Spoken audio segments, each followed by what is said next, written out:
तो this is a good example of energy block hmm कि वो नहीं हो रहा है, वो सॉल्व भी हो गया है या नहीं हो रहा है, लेकिन फिर भी उसका डर बना हुआ है अभी भी होने का।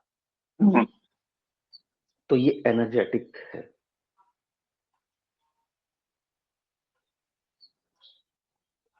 ये खुद यू आर कंफर्मिंग कि 6 महीने से तो ऐसा कुछ हो भी नहीं रहा है and all that things yes are. तो माइंड ब्लॉक से बाहर चलिए। वो वो जो सिचुएशंस हुई हैं वो इतनी ट्रॉमेटिक हुई हैं कि आप अंदर से हिल चुके हो उन चीजों से, तो अभी भी डर लगा रहता है। तो ये कंप्लीटली इलॉजिकल है क्योंकि इसमें आपको कुछ समझाया जा ही नहीं सकता है। हम्म ये समझ रहे हो ना, ये सिचुएशन यहाँ मैं कुछ नहीं समझा सकता हूँ क्योंकि कुछ समझाने के लिए है ही नहीं, टू बी ऑनेस्ट। क्योंकि खुद ही तो बोल रहे हो ही नहीं रहा है वैसा।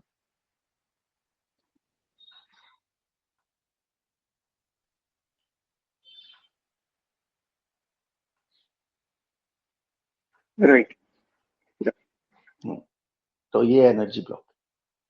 आई होप ओके कि everybody gets a distinction from this example.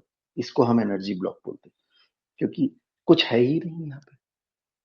Limiting pattern भी हमने आइडेंटिफाई कर लिया, कोर नीड भी आइडेंटिफाई कर ली, से अभी वो हो भी नहीं रहा है, अभी वो हो भी चुका है। तो कुछ कुछ बचा ही नहीं है यहाँ पे पर्सपेक्टिव शिफ्ट लाने के लिए, कुछ भी सॉल्व करने के लिए कुछ बचा ही नहीं। It's an imaginary fear, phobia है। तो वो डर जो है वो डरा रहा है। अब कुछ भी नहीं है। इस जैसे भूत होता है कि वो है ही नहीं, हम्म लेकिन हमारे लिए वो है। आ गया तो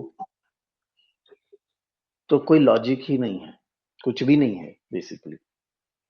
अब आपके कॉन्शियस, अब कुछ समझाने बुझाने, कुछ पर्सपेक्टिव शिफ्ट, कोई कोई स्कोप ही नहीं बचा है इसमें। कुछ है ही नहीं कुछ बात करने के लिए, क्योंकि लॉजिकली तो प्रॉब्लम एग्जिस्ट ही नहीं करती है जिसको हम सॉल्व करने की कोशिश कर रहे हैं। Correct. Yes correct logical and practical sense में तो वो प्रॉब्लम है ही नहीं जिसको हम सॉल्व कर रहे हैं, लेकिन आपके दिमाग में तो फिर भी वो है ना। यस तो ये डिस्टिंक्शन समझ में आ रहा है ना, कि प्रैक्टिकल लॉजिकल हर सेंस में वो प्रॉब्लम एग्जिस्ट नहीं कर रही, बट आपके दिमाग में फिर भी एग्जिस्ट कर रही है। यस कहीं ना कहीं वो बात आ जाती है कि कहीं हो गया तो ऐसा हो सिचुएशन। गया तो हो गया तो हाँ हाँ हाँ हाँ तब हाँ। अभी तो कोई नहीं हो इंसान, रहा है कि कोई एटलीस्ट इंसान फ्यू जो है मंथ्स। वो घर में बैठा है कि कहीं मैं बाहर निकला और मेरा एक्सीडेंट हो गया तो।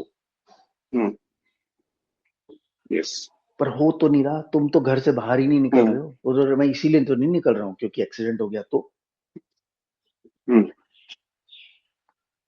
और वो डिनाएबल भी नहीं है ना। सी हम्म अगेन, उससे मैं उसको डिनाई भी नहीं कर सकता हूँ क्योंकि तुम्हारी जो बात है उसमें लॉजिक तो है। तुमको बोलो कि मैं बाहर रोड पे निकलूं और किसी का एसी मेरे सिर पे आके गिर गया तो, हम्म है ना।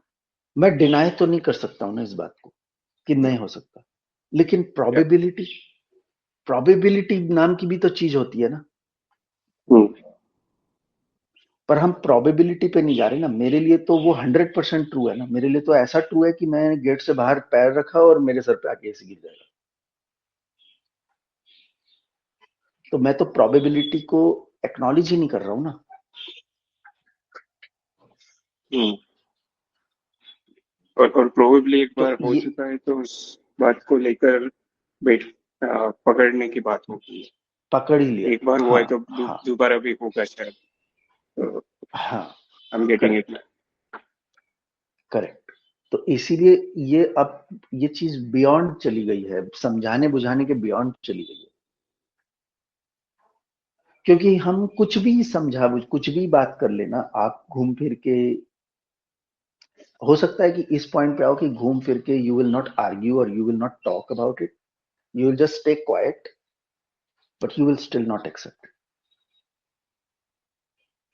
हम्म क्योंकि अंदर से यू आर वेरी कन्विंस्ड कि ये हो सकता है। इनको समझ नहीं आ रहा है, ये they will not get my situation, so छोड़ो, आर्ग्यूमेंट करके क्या फायदा होगा, इनको समझा के क्या फायदा होगा। आई नो कि ये हो सकता है, इसलिए I am fine, I am going to continue believing on this.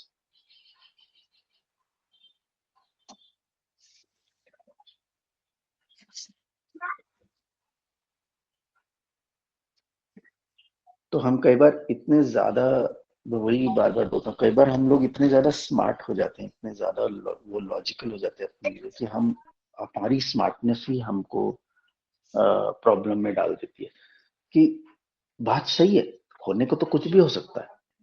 हम कोई भी आर्ग्यूमेंट लगा के हम अपनी बात को जस्टिफाई कर सकते हैं कि होने को तो कुछ भी हो सकता है।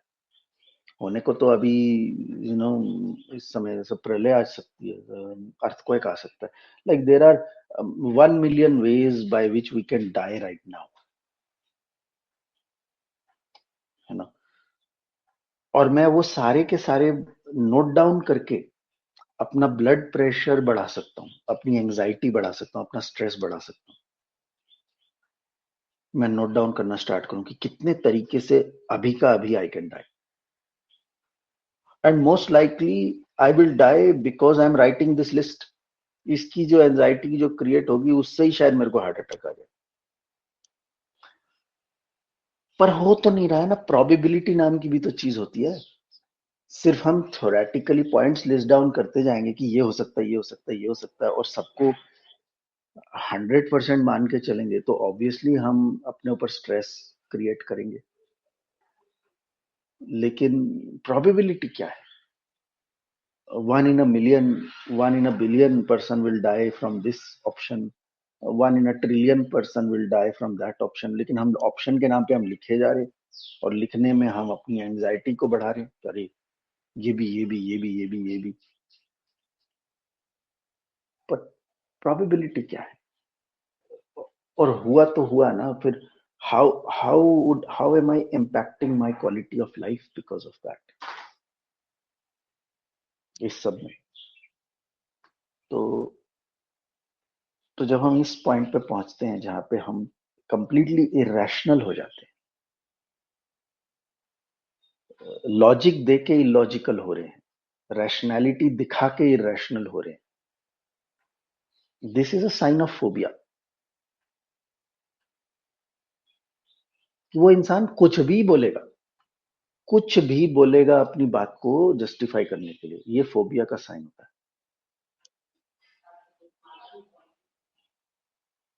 तो फोबिया हो गया, ट्रॉमा इतना ज्यादा डीप था कि फोबिया हो गया उससे।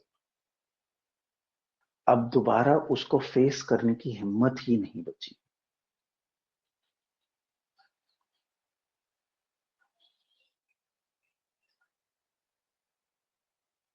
This is a sign of energy body getting affected by this. उतना डीप लेवल का हो जाता है कि मैं उसको जस्टिफाई किसी भी रीजन, कुछ भी बोल के, कुछ भी करके मैं उसको जस्टिफाई करूंगा, क्योंकि मुझे नहीं फेस करना। और जहां मेरे लॉजिक भी खत्म हो जाएंगे ना, जहां मैं जस्टिफाई भी नहीं कर पाऊंगा ना, मैं फिर भी अटका रहूंगा, नहीं मेरे को नहीं करना, नहीं करना तो नहीं करना।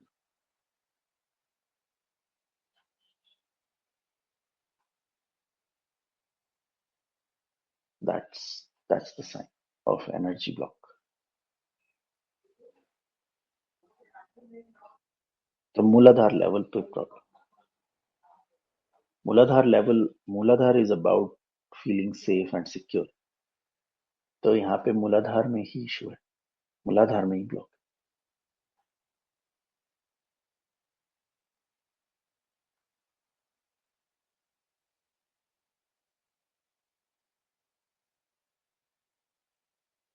और मूलाधार में ब्लॉक होने से फिर आगे का काम नहीं हो पाता है।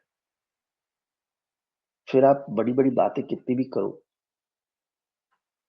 अनाहत लेवल की, हार्ट चक्र की, थर्ड आई, इंट्यूशन, ये वो, कुछ नहीं हो पाएगा, क्योंकि नींव, नींव ही पॉइजनस है, नींव में ही गड़बड़ है। Root level is the first level. It builds, the energy system is built on top of each other. That is how the energy system is. सो जो भी लोएस्ट कॉमन डिनोमिनेटर रहता है, जहां पे भी ब्लॉक्स हैं, lowest common denominator will decide your level of consciousness, will decide your quality of life. बातें आप किसी भी लेवल की कर सकते हो, बातें करने में कोई रिस्ट्रिक्शन नहीं है। बातें कहीं की किसी भी लेवल से आप कर सकते हो। एक्शन आप उसी लेवल से लोगे जहां आपका लोएस्ट कॉमन डिनोमिनेटर आता है, जहां ब्लॉक है, उसके बियॉन्ड के एक्शन नहीं ले पाओगे।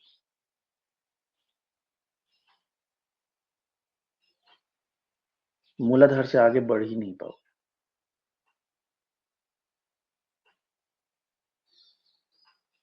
मूलाधार में अटक गए हैं आप बेसिकली, क्योंकि वहां ब्लॉक्स हैं। ये क्लियर हो रहा है Tejas? Yes yes, I feel, मुझे भी ऐसा लग रहा है, like last maybe 1 or 2 months से at least I feel, I know it's not back to zero, but कहीं ना कहीं ऐसा लगता है कि काफी सारे लेवल्स पे even though I am able to take actions based on intellectual and my understanding now, तो पहले से बेटर है, बट समहाउ इट फील्स कि काफी सारा मैं बैक चला गया हूँ sir, at least from last 1 to 2 months. हाँ, और आपकी जो ऊपर के लेवल्स की जो अंडरस्टैंडिंग बढ़ रही है वो बेकार नहीं जाएगी। यहाँ का चैनल खोलोगे तो वो जो है, जो बना है, वो और ज्यादा काम आएगा। लेकिन अभी वो पूरा काम नहीं आ पाएगा, क्योंकि वहां पे एक्शन लेने में आप अटकोगे तो मूलाधार पे ही, क्योंकि सारे actions ultimately come from the point of feeling safe and secure and all that. तो जहां भी किसी भी एक्शन में सेफ्टी और सिक्योरिटी की रिक्वायरमेंट रहेगी, वहां पे अटकोगे।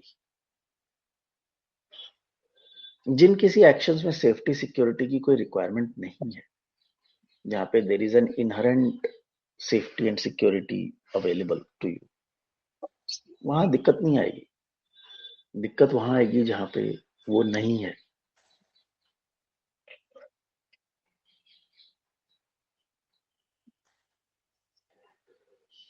तो इसलिए अब इस चीज पे ध्यान लाने की जरूरत। And is we will this learn how con to, हाँ, yeah, we will learn how to address energy block for this course. Energy blocks को तो For एड्रेस clients. हमने, एनर्जी ब्लॉक्स को एड्रेस करना हम ये नहीं, इस प्रोग्राम में तो नहीं सीखेंगे। Okay. क्योंकि वो वो अलग चीज है। एनर्जी ब्लॉक्स को एड्रेस करना सीखने का काम नहीं है। एनर्जी ब्लॉक्स एक अलग चीज है। See, you have done level 4 work. Hmm.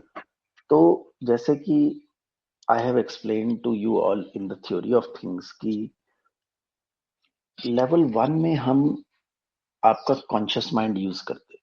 Questions के आंसर लाने के लिए आपका कॉन्शियस माइंड यूज किया जाता है। और फिर आपका जीएसपी में हम आपका सबकॉन्शियस माइंड यूज करते हैं to go deeper and probe your subconscious. तो आपके पास क्या है? आपके पास कॉन्शियस माइंड है, आपके पास सबकॉन्शियस माइंड है, आपके पास एनर्जी बॉडी है। ये तीन चीजें हैं आपके पास। तो हमने आपका कॉन्शियस माइंड यूज कर लिया अनस्टक में, आपका सबकॉन्शियस यूज कर लिया जीएसपी में, और फिर एचएमबी में हमने आपकी एनर्जी बॉडी यूज की to heal your subconscious, your mind blocks. क्योंकि जो चीज में करप्शन है, हमको उससे एक लेवल आगे का टूल यूज करना होगा ना। आपके अगर कॉन्शियस माइंड में करप्शन है, तो आपके सबकॉन्शियस को यूज करके हम कॉन्शियस माइंड के करप्शन को निकालेंगे। कॉन्शियस में करप्शन है तो कॉन्शियस माइंड को थोड़ी यूज करेंगे, वो तो करप्टेड है। तो मुझको उसके आगे का कोई टूल चाहिए ना, उसको पीछे को ठीक करने के लिए। तो ऐसे ही सबकॉन्शियस में अगर दिक्कत है, माइंड ब्लॉक्स हैं, तो उन माइंड ब्लॉक्स को ठीक करने के लिए मैं माइंड का तो यूज नहीं कर सकता ना, क्योंकि माइंड तो ऑलरेडी ब्लॉक्ड है। माइंड को कैसे यूज करूंगा? तो तो मुझको एक लेवल आगे जाना है, तो मुझको एनर्जी बॉडी यूज करनी है। तो हम एनर्जी बॉडी को यूज करके माइंड ब्लॉक्स को एड्रेस करते हैं। That's the. अब आपकी तो एनर्जी बॉडी यूज होगी, अब एनर्जी बॉडी में भी करप्शन है, तो तो कैसे करेंगे? क्योंकि आपके पास तो यही तीन चीजें थी, अब आपके पास तो टूल्स ही खत्म हो गए। अब एनर्जी बॉडी को कैसे रिकवर करोगे? This is why I keep saying ये डीआईवाई वर्क है ही नहीं। तो इसके लिए आपको लगता है एक एनर्जी हीलर, इसके लिए आपको लगता है किसी और की एनर्जी बॉडी। तो जैसे आपकी कार की बैटरी डाउन हो जाती है, उसको जंप स्टार्ट करने के लिए आपको एक दूसरी कार की बैटरी लगती है। तो आप उसको जंप स्टार्ट करते हो और फिर वो जंप स्टार्ट होगी, फिर उसके बाद आप उसको सस्टेन कर सकते हो, फिर आप कार चला के रखो थोड़ी देर और वो चार्ज हो जाती है। तो that's the process, this same process कि आपकी एनर्जी बॉडी करप्ट हो गई है, आपकी एनर्जी बॉडी करप्ट हो गई और आपके पास अब कोई रिसोर्स बचा नहीं है जिसको मैं यूज कर सकूं। तो अब मुझको अपनी एनर्जी बॉडी यूज करनी होगी आपकी एनर्जी बॉडी को हील करने के लिए। This is why we do the energy healing retreat, जहाँ पे you come and we are there. तो अब हम अपनी, अगर आपको वो काम करना है कर सकते हो, मैं ये नहीं बोल रहा हूँ नहीं कर सकते, हर कोई कर सकता है, कर सकते हो, लेकिन पहले आपको अपनी एनर्जी बॉडी को उस लेवल तक लाना पड़ेगा ना। पहले खुद की एनर्जी बॉडी तो हील करो, वहां तक आओ पहले। क्योंकि ये काम ड्रेनिंग, अब आपको किसी और को चार्ज देना है, आप खुद डिस्चार्ज होके बैठे हो, तो और किसी को चार्ज दोगे तो और ज्यादा डिस्चार्ज हो जाओगे। एक ड्रेन्ड बैटरी से कितना ही जूस खींच लोगे आप? तो अगर चार्ज करने के लिए कोई बैटरी लेके आ रहे हो तो एक्सपेक्ट तो करोगे ना कि वो बैटरी तो फुल्ली चार्ज हो, वो बैटरी तो हेल्दी हो। एक ड्रेन्ड बैटरी से क्या ही निकाल लोगे आप? तो इसलिए ये एनर्जी वर्क जो होता है ये सीखने वाली बात नहीं होती है उतनी। पहले अपनी बॉडी, अपने वेसल को क्लीन करके उस लेवल तक लाया जाता है सर्टन साधना करके, जहां पे आप अब दूसरे के लिए अपने एनर्जी बॉडी को ऑफर कर सकते हो। तो चीजों को पहले वहां तक लाया जाता है और उसके लिए हमने आपको वहाँ पे शक्तिपद दीक्षा है और फिर आपको बीज मंत्र मेडिटेशन ये सब सिखाया है। ये साधना रेगुलरली करनी, ये साधना रेगुलरली करोगे तो वो एनर्जी बॉडी का जो है करप्शन वो दूर होने लगता है। तो ये ऐसी चीजें नहीं है जो बस कभी कभी कर ली, जब जरूरत लगी तब कर ली, जब ऐसे ऐसे। इसको प्रैक्टिस बनाना है, इसको इसको बस करना है, इसको करना है क्योंकि आपको और ज्यादा पावरफुल बनना है। इसको इसलिए नहीं करना है कि कोई दिक्कत है, कोई प्रॉब्लम है तो मेडिसिन जरूरी नहीं है कि मेडिसिन की तरह ही खाना है। अब जैसे आयुर्वेद में, आयुर्वेद में तो Ayurveda treats every food as a medicine only. तो आयुर्वेद के अकॉर्डिंग तो हर कुछ जो भी फूड हम खाते हैं वो सारा मेडिसिन ही है। तो अब आप उसको मेडिसिन की तरह खा सकते हो या आप उसको खाने की तरह भी खा सकते हो, इंजॉय कर सकते हो। और उसको आप खा रहे हो ये जान के कि मैं इसको एंजॉय करके मजे से खा रहा हूँ, लेकिन मेडिसिन का काम तो ये फिर भी कर ही रहा है ना। या फिर आप उसको एक मेडिसिन के तौर पे देख के कर सकते हो, ऐसा लगेगा यार बोरिंग मेडिसिन की तरह खा रहा हूँ और ये है खाना पड़ रहा है एंड ऑल दैट। आप वैसे देख सकते हो या आप फूड को एंजॉय करके खा सकते हो। फूड को एंजॉय करके भी खाओगे तो भी वो मेडिसिन का काम तो करेगा ही। तो ये भी वैसा ही है। ये जो आपको बीज मंत्र मेडिटेशन बताया है करने का, रेगुलरली करने का, मैंने इस प्रोग्राम में भी सबको बोला है कि डू द बीज मंत्र मेडिटेशन एवरी डे। ये इसी चीज के लिए है ताकि आप इंटरनली स्ट्रांग हो। खुद इंटरनली स्ट्रांग होगे तब तो किसी को अपनी माइंड बॉडी ऑफर कर पाओगे उस काम करने के लिए। तो ये पार्ट ऑफ द प्रोसेस नहीं हो सकता है। ये हम तब देखते हैं कि when the student is ready. तो व्हेन अब आपको रेडी होने में 6 दिन, 6 हफ्ते, 6 साल, 6 जन्म, मुझे नहीं पता है। whenever you are ready then you will be able to do this work। तो इसका कोई प्रोसेस नहीं है सच, इसकी एक रेडीनेस की स्टेट को असेस किया जाएगा कि या now now you are at a point जहाँ पे अब आप ये एनर्जी हीलिंग कर सकते हो, सीख सकते हो। सीखने को तो अभी भी सीख लोगे, सीखने में कुछ नहीं है, कर नहीं पाओगे। एक दो लोगों के साथ करके खुद ही लेट जाओगे अगर जमीन पे और खुद ही बीमार पड़ जाओगे तो what is the point? Energy बहुत ड्रेनिंग होता है। So you have to be in a very healthy state. That is the reason why we only, हम 10 लोगों से ज्यादा का बैच नहीं रखते, क्योंकि ये काम ऐसा नहीं है कि 200 लोगों को रूम में ले आओ और एनर्जी वर्क कर लो। तो अभी हम उस लेवल पे नहीं है, हमें अपनी लिमिटेशंस मालूम रहती हैं। बहुत लोग कर सकते हैं, मैं नहीं बोल रहा हूँ कर नहीं सकते। There are many masters who can handle hundreds and thousands of people at the same time. हम नहीं है, हम जिस लेवल तक हैं, हम अब हमें अपनी लिमिटेशन मालूम है कि हम 10-15 लोगों के साथ एट अ टाइम कर सकते हैं, तो हम अपना करते। आप लोग अभी एक भी हैंडल नहीं कर पाओगे, तो इसलिए अभी इसके बारे में सोचो मत। पहले अपनी एनर्जी बॉडी को उस लेवल पे ले आओ, पहले रेगुलरली अपनी साधना करो, रेगुलरली अपनी एनर्जी बॉडी, अपने एनर्जी ब्लॉक्स को निकालो, पहले पहले उस पॉइंट पे आओ, फिर उसके बाद कैपेबिलिटी डेवलप होती है, फिर ये काम भी हो सकता है। करने को कोई भी कर सकता है। So theoretically speaking there is no qualification as such. ऐसा नहीं कि कोई कोई बहुत ही ऐसा कुछ कोई पैदा होता है ये सब काम करने के लिए, ऐसा कुछ नहीं। Anybody can be prepared to do this work, you can all do this work, but एक लेवल की प्रिपरेशन लगती है।